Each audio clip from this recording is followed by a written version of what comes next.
Hello everyone, salut! My name is Matt Morse and I'm a snow sculptor based in Waterloo, Ontario, and I'm honored to be helping you with Penetanguishine's 73rd annual Winterama, the longest running winter festival in Ontario. Wow, what an impressive community. I commend your organizing team for working within the restrictions brought about by the COVID pandemic to still bring you this important community event.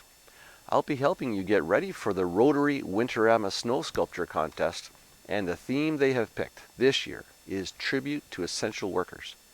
Now that's a theme I can get behind as we all work together to do our part to get through this pandemic. I wish I could be there to demonstrate some of what I've learned about creating with snow. But if we have to go virtual, let's do it. I've put together this video that might just motivate you to get outside and have some fun building and sculpting with snow, even if the snow is non-packing. And I'll repeat, the skills I'm about to share with you work beautifully even with non-packing snow or packing snow. For this experience, I have linked together a number of smaller videos to present an introduction to what I have learned about sculpting with snow. So get comfortable and watch as I take you through a few ideas. I'll drop back at the end to summarize, but let's begin with my first video that I created back in November when it was still quite warm out. While you're watching the video, I'll work on this tower here and see what I can come up with. See you soon. Hi everybody, I'm Matt Morse in Waterloo, Ontario, and here I am on this beautiful November day. I should almost be in shorts, but my topic today is snow sculpting. Let's get ready for winter to have some real fun. We're going to talk about forms and pounders and sintering and tools, but to kick off the discussion, we really need to understand a very important topic called types of snow. If this is a pie chart of all the snow we receive in our country, what percent of that do you think is packing snow? Because that's traditionally what people think is the only snow you can use for making structures. It's not that often that we get out there and roll a snowball, maybe 2-3 times a year. So if I put that on the pie chart, I'd say that packing snow makes up maybe that much of all of our snow. But what if I told you that all of this snow could be used for snow sculpting? Wow, and that's what I want to really show you today in this very short video. So think of all the snow, including packing, could be used for snow sculpting. Let's look at the basic ideas that make this possible. Number one is a form. So here I've got a 5-gallon pail. If we put the snow, even light fluffy snow, into the pail and pack it in with a snow packer, I call this the 1/4 pounder 7000, with the curve that follows the edge of the pail, and we fill it 3 or 4 times, packing it in, that can be the starting point of success. At the end of this video, I'll show you a video I recorded in the winter where I go through exactly how to do that. So there's the form. And I've already alluded to number 2, the pounder. The pounder is what happens. The snow is pounded together, the tendrils on the snowflakes are broken, and the snow starts to bond together. That bonding process is called sintering. And it's a very critical process to have success with what we're doing here. 2 hours plus is the time it needs to sinter. Sometimes I'll create a tower of snow the night before and then sleep overnight, let it sinter all night, and then come off and take off the form, and now I've got a beautiful medium for carving. Okay? After it's sintered, certainly take off the forms, and then we build. Maybe it's a big structure we're building, or we just go right to carving. Or we build something in and then carve. Okay? Which brings up the last part of the presentation, which is tools.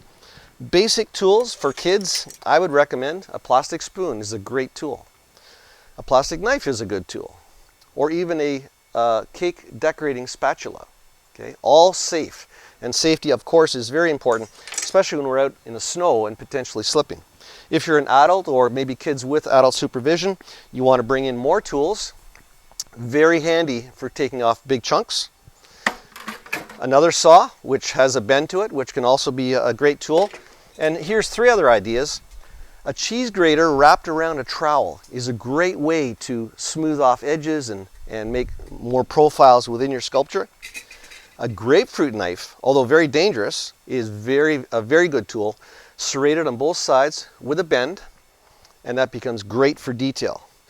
But don't let me stop you from, for example, designing your own. Here's a stick I had with a bent piece of metal, which gives me lots of detail options as well.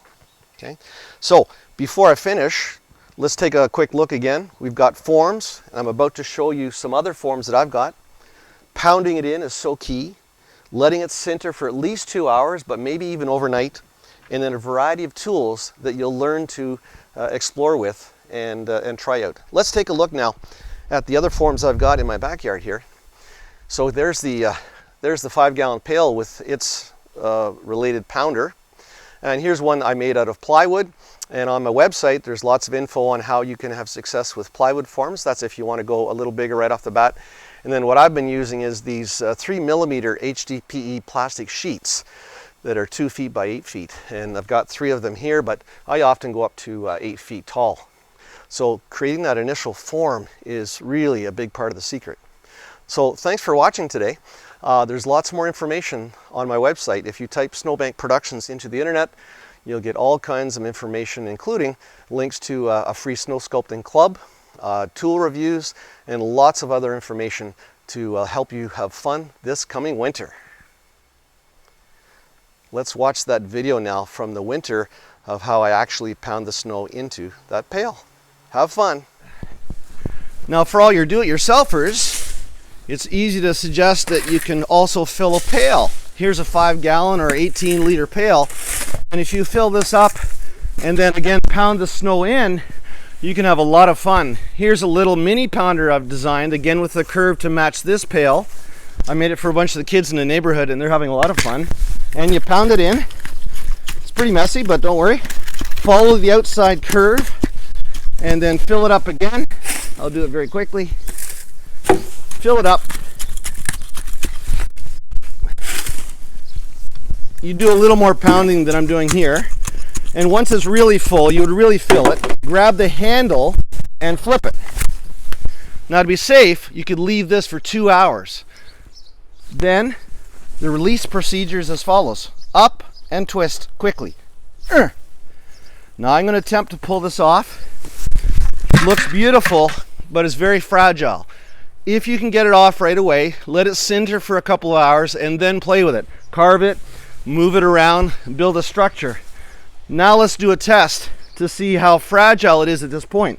One finger, it all falls apart. Gotta let it sinter. Non-packing snow. Have fun. Hi, I'm back, and wow, it's sunny now. Hope you got something out of that little video I shot last winter on how to get the snow properly into a pail. You'll notice that I took the pail off right away, which highlights the fact that you can continue building as long as you don't touch your tower during the sintering process. I had a little neighbor friend who last winter made 16 pails in one outing, and that was a lot of fun. And I once took 6 pails worth and stacked them up into a tall tower and carved it into a CN tower. So there's lots of opportunity to make lots of pails worth in one outing. One last reminder just before we go, remember that it's not just packing snow, it's all snow, including non-packing snow that can be used to increase your fun this coming winter. Have fun, take care.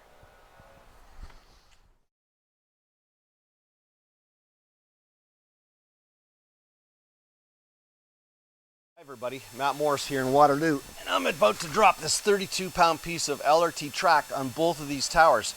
I want to show that pounding snow into a snow form and letting it sinter for 2 hours is a great way to have fun this winter, even if it's non-packing snow. Let's do it. Let's first drop it on this tower that I made just a few minutes ago. Here we go. Oh, what a disaster. And now we'll drop it on the right one that I made 3 hours ago, and it's been sintering the whole time. I'll try and get the same height. Here we go. It held. You too can have fun this winter if you remember 2 rules. Number 1, pound the snow into your snow form. And number 2, let it sinter for at least 2 hours. This lets the snow bond together. Have fun outside, everybody. See you next time. Hi everyone, I'm back, and while you were watching videos, I made this thumb. I hope the preceding videos were helpful to you. Thanks again to the town of Penetanguishene for their leadership in adjusting this long-running festival to continue to bring some fun to your community. and for the Rotary Club for their significant support of the Winterama Snow Sculpture Contest. I'm hoping that some of the content you just viewed will help you create snow sculptures in support of the Tribute to Essential Workers. Maybe you'll do a thumbs up like this one. If you're wondering about next steps, you might want to review my website by typing Snowbank Productions into your search engine. You'll find lots more information and video supports. So get out there, everyone, and start building with non-packing snow or packing snow. Regardless of your plan, I wish you lots of fun outside this winter. Thanks for watching. Bye-bye.